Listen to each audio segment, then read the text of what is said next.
থাকি, কোনো মূল্যায়ন নাই। ছাত্রলীগ করা সাবেক, আওয়ামী লীগ করা, মাওলানা মোহাম্মদ আজম সাহেব সাধারণ সম্পাদক বাংলাদেশ ইসলামী ঐক্য জোটকে মঞ্চে আসন করার জন্য বিনীত অনুরোধ করছি। তারা আজকে আমরা ওইখানে বসে থাকি। মদনের পক্ষ থেকে কাকে এখানে তোলা হয়েছে আমরা জানি না ভাই। কেন এরকম বৈষম্য কেন? না না, এটা আমাদের অস্তিত্ব লাগতেছে। জুলাই আগস্ট করলে মদন শুরু করছে, মদন থেকে উৎপত্তি হয়েছে। ওইখানে আমরা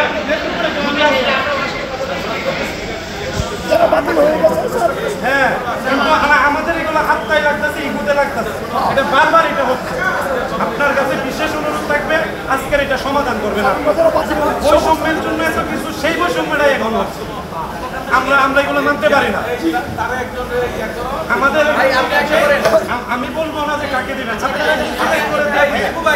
এবং না এক মিনিট কথা বলতে হবে। এই থামায় দেওয়ার জন্য আজকে 1 বছর পরেও মদন অবহেলিত কেন? মদন ছাড়া কি আর চলছে নাকি? 18 জুলাই প্রথম আমরা নেতৃত্ব জানায় আন্দোলন করে প্রথম তুই এটা জানো, তুই আমার বন্ধু, তুই আওয়ামী লীগ দ্বারা নিগৃহীত, নিপীড়িত। তুই নিপীড়িত না? তোর শহরে ঢুকতে দিছে, আমার ত্রিপুরা ঢুকতে দিছে, আমার ত্রিপুরা শহরে ঢুকতে দেয়। এই আওয়ামী লীগ আজকে যারা আওয়ামী লীগের নিচে লঙ্ঘিত তলে বলেছে, তারা আজকে স্টেজে থাকে।